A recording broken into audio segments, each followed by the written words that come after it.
गांव के किनारे एक मिट्टी का घर। बाबूलाल वहीं बैठा हुआ अपने 13 साल के बेटे गोलू को पढ़ाता था। अबे गोलू, 2 दूनी कितना होता है? 4। अब रोज रोज मत पूछो बाबू। तो फिर बताओ 4 दूनी? 8। अब जरा चुप रहो, मुझे स्कूल का होमवर्क करना है। अरे वाह, तू तो पूरा मास्टर निकला। चल पढ़ ले, मैं जरा बैल को चारा डालाऊं। बाबूलाल बाहर निकलता है और गांव की ओर चल पड़ता है। कुछ लोग चौपाल पर ताश खेल रहे थे। आ गया पढ़ाकर अपने बच्चों को। क्यों महेंद्र जी, क्या किताब पकड़ना गुनाह है? तू खुद पढ़ा नहीं और अब बेटे को मास्टर बनाने चला है। मैं नहीं पढ़ सका, इसीलिए तो पढ़ाना चाहता हूँ। क्यों भाई, पढ़ लिख के क्या करेगा तेरा गोलू? खेत बचे हैं क्या कोई? 2 बीघा जमीन में कितनी अक्ल की जरूरत है? अक्ल से ज्यादा जरूरी है सोच की। और मेरी सोच है कि गोलू को खेत नहीं कलम पकड़नी है। वो फिर अपने घर लौट आता है। बाबूलाल अपने बैल को चारा डालता है। अंदर से उसकी पत्नी फुलवा आवाज देती है, अजी सुनते हो? बाजार से नमक तेल लेते आना, सब खत्म हो गया है। हाँ फुलवा, लेकिन पैसे तो नहीं है मेरे पास। मैंने गेहूं बेचे थे, उसी के पैसे बचे हैं। ठीक है, चलो ले आता हूँ। तभी गोलू पास आ जाता है। बाबू, मुझे स्कूल की फीस भी देनी है। मास्टर जी ने कहा है अगले हफ्ते तक देना है। पैसे से तेल नमक ले या फीस भरें? बेटा तू चिंता मत कर, तेरी फीस पहले जाएगी। रोटी सूखी चलेगी लेकिन पढ़ाई नहीं रुकेगी। बाबूलाल अपने खेत पर काम करने चला जाता है। वहाँ कुछ और किसान मिलते हैं। अबे बाबूलाल, बेटा पढ़ेगा, अफसर बनेगा, ये ख्वाब जरा बड़े नहीं लगते? ख्वाब अगर छोटे हों तो जिंदगी भी छोटी हो जाती है। तेरे पास क्या है बाबू? पैसे नहीं, जमीन नहीं, रिश्तेदार नहीं, बस ये एक बेटा। सब कुछ उसी पर लगा देगा। और खेत की हालत, पंप टूट गया, बीज सड़ गए, ऊपर से नहर भी सूखी। पढ़ाई करने से भूख मिटेगी क्या? बिल्कुल। और अगर उसमें कुछ बन गया ना तो मैं सबसे अमीर कहलाऊंगा। रात हो जाती है। घर में लालटेन जल रही है। गोलू किताबों में डूबा है। फुलवा रोटी सेक रही है। बाबूलाल चुपचाप बैठे बेटे को देख रहा है। तुम्हें लगता है गोलू अफसर बन पाएगा? मुझे यकीन है। मैंने ईश्वर से कुछ नहीं मांगा, बस ये मांगा कि मेरा बेटा मुझसे बेहतर बने। बाबू, मैं आपसे वादा करता हूँ, मैं आपका सपना पूरा करूँगा। बस बेटा, अब इस वादे के लिए तुझे जी जान लगानी होगी। सर्दी की सुबह थी। बैल सूनी आंखों से बाबूलाल को ताक रहे थे। मिट्टी ठंडी थी। सुनिए बाबू, खेत में जाना जरूरी है क्या? हाथ पाँव सुन्न हो जाएंगे। जमीन भी तो सूनी पड़ी है फुलवा, अगर उस पे चलूंगा नहीं तो जागेगी कैसे? आटा नहीं बचा और लकड़ी भी खत्म हो गई है। जानता हूँ, लेकिन इस बार खेत थोड़ा अच्छा दे दे तो 2 महीने की रोटी निकल आए। तभी गोलू वहाँ पर आ जाता है। बाबू, स्कूल में आज कंपटीशन है। मास्टर जी बोले हैं अगर अच्छा बोला तो जिला स्तर पर भेजेंगे। अरे वहाँ क्या बोलेगा तू? देशभक्ति भाषण। शुरू की 2 लाइनें याद हो गई। मंच पे जो बोलेगा वही अब बापू को सुना। मेरा देश महान है, मेरा गांव उसकी जान है, यहाँ मिट्टी में भी सोना उगता है, किसान उसका भगवान है। कैसा बोला है मेरा बेटा? बस गोलू, इसी जोश से पढ़। ये गांव एक दिन तुझे गर्व से देखेगा। बाबूलाल वहाँ से चल पड़ता है और कुछ देर बाद बाबूलाल गांव के पीपल के पेड़ के पास पहुँचता है, जहाँ महेंद्र, हरिराम और रमेश बैठे ताश खेल रहे थे। बाबू आया, चलो आज पूछते हैं उसका नया सपना क्या है। अबे वह छोटा पूरा सपना नहीं देखता, वह अपने बेटे से देश चलवाने के बड़े बड़े सपने देखता है। सपना नहीं देखता, बस बेटे की आंख में जो देखता हूँ उससे सच मानता हूँ। पढ़ाई से सोच बदलती है और सोच से हालात। अभी भूख है पर कल गर्व होगा। तभी पोस्टमैन आता है और बाबूलाल को एक चिट्ठी देता है। बाबू बैंक से आया है। पोस्टमैन चिट्ठी देकर वहाँ से चला जाता है। बाबूलाल लिफाफा खोलता है और पढ़ता है तो चौंक जाता है। सरकारी सहायता नहीं मिली। ले, तेरी मदद तो सरकार भी नहीं कर रही। इसीलिए तो बेटे को कलम दी है जिससे वह बड़ा आदमी बन जाए और मुझे कहीं हाथ फैलाने की जरूरत नहीं पड़ेगी। बाबूलाल वहाँ से अपने खेत में चला जाता है। शाम को बाबूलाल अपने खेत में बैठा था, हाथ में वही चिट्ठी थी। फुलवा वहाँ आ जाती है। कागज क्या कहता है? बैंक ने मना कर दिया है हमारी मदद करने से। अब क्या करेंगे? खेत में बीज डालूंगा, दिल में विश्वास, एक दिन तो फसल होगी ही। गोलू स्कूल से आता है, उसके हाथ में प्रमाण पत्र था। बाबू, मैं जिला स्तर पे चुना गया। मास्टर जी ने कहा तुम पर गर्व है। बेटा, आज दुनिया ने मुझे नहीं चुना लेकिन तूने जीत के दिखाया, यही सबसे बड़ी बात है। माँ भवानी तेरा रास्ता साफ करे बेटा। रात का समय हो गया था, लालटेन जल रही है। बाबूलाल बैल के पास बैठा है। देख रे बल्लू, तू दिन भर बोझ उठाता है। तू चिंता मत कर, एक दिन सब ठीक हो जाएगा। फिर तुझे पूंछ उठाने की जरूरत नहीं पड़ेगी, तो फिर बस आराम करना। बैल मुंह से सांस छोड़ता है, मानो जवाब दे रहा हो। गोलू जिला स्तर की प्रतियोगिता में जाने वाला था। पूरे गांव में चर्चा थी, मगर बाबूलाल की जिंदगी की असली परीक्षा अब शुरू हो रही थी। पढ़ाई का खर्च, खेत की दुर्दशा और गांव वालों की तानेबाजी। अम्मा, मास्टर जी ने कहा है बहुत सारी किताबों की जरूरत पड़ेगी। मैं दुकान वालों से पूछा था, पूरी किताबें 500 की आ रही है। 500? बेटा, घर में तो 5 रुपए भी नहीं है। पापा से कहूँ? रुक जा, वो सुबह से खेत में लगे हैं, थके होंगे। शाम को बाबूलाल घर आता है, थका हुआ, कपड़े मिट्टी से सने हुए थे। अरे गोलू, आज की तैयारी कैसी रही? ठीक थे पापा, बस कुछ किताबें चाहिए। कितने की आ रही है किताबें? 500 की। सिर्फ 500?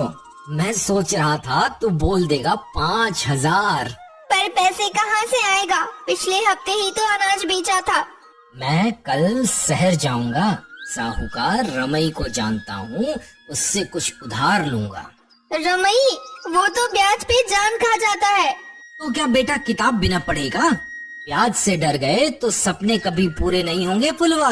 अगले दिन बाबूलाल शहर की ओर निकलता है, रमई की दुकान के पास पहुंचता है। बाबूलाल, कहाँ थे इतने दिन? आज कैसे आना हुआ? 500 रुपए चाहिए बेटे की पढ़ाई के लिए। बिल्कुल मिलेगा, लेकिन इस बार जमानत क्या है? जमीन के कागज लाया हूँ, जमीन गिरवी रख दूंगा। ठीक है, बस दस्तखत कर दे इस कागज पर। मुझे ठीक से पढ़ना नहीं आता। फिर भी कर दे, मैं बता दूंगा क्या लिखा है। मुझे भरोसा है। बाबूलाल दस्तखत कर देता है। रमई उसे पैसा देता है। बाबूलाल दुकान से किताबें लेता है और फिर घर चला जाता है। बाबू, ये किताबें आप कहाँ से लाए? मैंने अपनी मेहनत को तुझ पे बो दिया है बेटा, अब तू फसल बन। भगवान करे हमारा बेटा सबका सहारा बने। अगले कुछ हफ्तों तक गोलू सुबह खेत में जाता और बाबूलाल की मदद करवाता और दिन में पढ़ाई करता। एक दिन स्कूल में मास्टर जी गोलू से बोले, गोलू, तुम जिला में प्रथम आए हो। बड़ी स्तर की परीक्षा के लिए तुम्हें दिल्ली जाना होगा। दिल्ली? पापा कैसे भेजेंगे? स्कूल की तरफ से फीस माफ होगी, लेकिन यात्रा और रहना तुम्हारे जिम्मे होगा। गोलू घर आता है चिंतित चेहरा लेकर। क्या हुआ बेटा, उदास क्यों? पापा से कैसे कहूँ दिल्ली जाना है, पर खर्चा। तभी बाबूलाल आ जाता है। कहाँ जाना है? दिल्ली, बड़ी स्तर की परीक्षा देने। अरे वाह, तो मेरा बेटा दिल्ली जाने वाला है बड़ी परीक्षा देने। तू फिक्र मत कर बेटा, खर्चा मैं देख लूंगा। कहाँ से लाओगे? फिर से रमई के पास जाऊंगा। अगली सुबह बाबूलाल दोबारा रमई की दुकान पर पहुंचता है। रमई, कुछ पैसे और चाहिए, गोलू को दिल्ली भेजना है। बड़ी उड़ाने भर रहा है तेरा बेटा, ठीक है, पर अब और जमीन गिरवी रखनी पड़ेगी। तू मेरी मजबूरी का फायदा मत उठा। फिर कोई और दरवाजा खटखटा ले। एक दिन देखना मेरा बेटा बड़ा आदमी बनेगा, फिर तुझे उसकी गेट खटखटाने पड़ेंगे। चले जा यहाँ से, बड़ी बड़ी बातें करता है बस। जेब में नहीं है फूटी कौड़ी और बेटे को बनाने चला अफसर। बाबूलाल वहाँ से चला जाता है और अपने घर पहुँचता है। वहाँ बहुत दुखी हो चुका था। तभी गोलू पास आता है। पापा, आप दुखी मत होइए, मैं यहाँ रहकर भी पढ़ लूंगा। नहीं बेटा, मैं नहीं चाहता कि तू मेरी तरह हाथ फैलाए। तू उड़ान भर, बाकी सब मैं देख लूंगा। बाबूलाल सुबह चौपाल पर जाता है। मैं हाथ फैलाने नहीं आया हूँ, मैं सपने दिखाने आया हूँ। मेरा बेटा पढ़ना चाहता है, आप सबका बेटा बनकर आगे बढ़ेगा। अगर आप कुछ मदद कर सकते हैं तो कृपया मदद कर दें। बाबूलाल का बेटा पूरे जिले में प्रथम आया है, वह कुछ बन सकता है, हमें उसका साथ देना चाहिए। गांव के बेटे के लिए गांव खड़ा नहीं होगा तो फिर कौन होगा। चलो अब हम सब मिलकर बेचते हैं गोलू को और गांव का नाम रोशन करते हैं। आप सबका धन्यवाद, आप मेरी मदद करने के लिए तैयार हो गए। गोलू दिल्ली जाने की तैयारी कर रहा था। गांव वालों ने चंदा इकट्ठा कर उसका किराया और रहने का इंतजाम कर दिया। बाबूलाल उसे स्टेशन तक छोड़ने गया। फुलवा की आंखों में नमी थी। बेटा, खुद पर भरोसा रखना, किताबें भगवान से कम नहीं होती। अम्मा, मैं सभी का सपना पूरा करके ही लौटूंगा। खुद को गांव मत भूलने देना और दूसरों को भी ये बात भूलने मत देना कि एक किसान का बेटा भी सपना देख सकता है। आपका बेटा अब पूरे गांव की जिम्मेदारी है। वो दिल्ली पहुंच जाता है। गोलू ट्रेन से उतरता है, कंधे पर बैग, आंखों में सपना। वहाँ उसे छात्रावास मिल चुका था। वो छात्रावास के अंदर जाता है। क्या नाम है? गोलू। गांव को लड़का, कमरा 207 में जाओ और हाँ, समय पर पढ़ाई करना। गोलू कमरे में चला जाता है। कमरे में 2 और छात्र पहले से थे, मोहित और आकाश। नमस्ते, तुम नए हो? हाँ, मैं गोलू हूँ, गोपालपुर गांव से आया हूँ। गांव से? फिर तो तुम मैथ फिजिक्स में तगड़े होगे। कभी खेत में हल चलाया है? वहाँ का मैथ्स वही है। बैल कितनी देर में खेत जोतेगा? तब तो तुझसे कुछ नया सीखने को मिलेगा। अगले दिन गोलू परीक्षा देने जाता है। पापा की मेहनत याद कर, माँ का चेहरा और गांव वालों की उम्मीदें, अब बस कलम चलानी है। परीक्षा शुरू होती है। पेपर कठिन था, सवाल उलझे हुए थे, लेकिन गोलू मन लगाकर अपनी परीक्षा देता है। कुछ घंटे बाद परीक्षा समाप्त होती है। गोलू बाहर निकलता है। कैसी रही? कठिन थी, पर मैंने हार नहीं मानी। शाबाश, गांव से आए हो, जड़ें गहरी होंगी और सपने बड़े होंगे। कुछ दिन बाद रिजल्ट की तारीख आती है। एक अध्यापक खड़े होकर सबको रिजल्ट बता रहे थे। मोहन, आकाश, गोलू भी खड़े हुए थे। मोहन, तुम पास हो गए। आकाश, तुम भी पास हो गए और गोलू सबसे प्रथम आया है। पापा, अम्मा, मैंने कर दिखाया। गोलू अपने गांव में चिट्ठी भिजवाता है। पोस्टमैन बाबूलाल को चिट्ठी देता है। हमारा बेटा परीक्षा में प्रथम आया है, सारे गांव वालों को बता दो। पूरे गांव में बात फैल जाती है। उसी शाम गांव का चौपाल पर सभी लोग इकट्ठा होते हैं। आज गोपालपुर का बेटा सितारा बन गया है। अब तो वह अपने पापा के सपने सच करके ही मानेगा। अब धीमे धीमे करके वह और आगे बढ़ेगा और गांव का नाम रोशन करेगा। रात में फुलवा गोलू की तस्वीर के पास बैठी थी। तूने बाबू के पसीने को रत्न बना दिया बेटा। अब गांव के और बच्चों को भी आगे भेजेंगे। दिल्ली की परीक्षा ने सिर्फ गोलू को नहीं, पूरे गोपालपुर को पास करवा दिया। अब वो गांव बदलने को तैयार था। कुछ साल बीते। गर्मी की दोपहर, बाबूलाल खेत में हल चला रहा था। पसीना बह रहा था तभी उसे एक आवाज सुनाई देती है, गोलू की। आपका बेटा लौट आया। अरे गोलू मेरा लाल, तू आ गया। फुलवा वही खड़ी थी। ओ राम जी, तू सचमुच आ गया? इतना दुबला कैसे हो गया? कमी सिर्फ आपके हाथ की रोटी की थी अम्मा, अब सब ठीक हो जाएगा। अरे पहले बैठ, पानी पी, बोल आगे क्या सोचा है। बाबू, मैं शहर में रह सकता था, नौकरी मिल गई थी, लेकिन वहाँ पैसा था, अपनापन नहीं। तो अब क्या करेगा बेटा? अब अपने गांव को शहर बनाऊंगा अम्मा। गोलू गांव की चौपाल पर जाता है और सभी लोगों को इकट्ठा करता है और सभी से कहता है, सब लोग ध्यान दीजिए, मेरा नाम गोलू है, मैं शहर से वापस आ गया हूँ।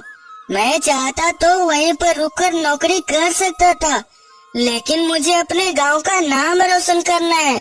मैं चाहता हूँ कि यहाँ पर एक स्कूल हो जिसमें बच्चे पढ़े और आगे बढ़े। तू तो बड़ा अफसर बन गया था, अब गांव में मास्टरी करेगा। चाचा, अफसर बनकर सिर्फ खुद की जिंदगी बनती है, मास्टर बनकर दूसरों की भी बनती है। मैं गांव में स्कूल खोलूंगा, लड़के लड़कियां सब पढ़ेंगे। लड़कियां भी? हाँ काकी, सबसे पहले लड़कियां ही, जिनके पास कलम नहीं होती लेकिन सपने बड़े बड़े होते हैं। स्कूल तो बन जाएगा, लेकिन और मास्टर कहाँ से लाएगा? शहर के 3 दोस्त आ रहे हैं, मोहित, आकाश और सीमा दीदी, सब पढ़ाएंगे और मैं खुद भी। तू तो गांव के बारे में बहुत बड़ा सोचा है। और मूर्ख वही होता है जो ज्ञान के होते हुए भी अंधकार में रहे। सभी गांव वालों ने चंदा इकट्ठा किया और गांव में बड़ा स्कूल खोला। गोलू के तीनों दोस्त भी आ गए, मोहित, आकाश और सीमा। स्कूल का नाम बाबूलाल जन शिक्षालय रखा गया था। स्कूल का उद्घाटन बाबूलाल ने किया। कभी सोचा न था कि मेरे नाम पर स्कूल खुलेगा। आज तूने मेरा सपना सच कर दिया। गोलू ने गांव की तस्वीर ही बदल दी। खेतों के बीच स्कूल खड़ा था और गांव की हर गली से कोई न कोई बच्चा गोलू मास्टर कहता हुआ निकलता था।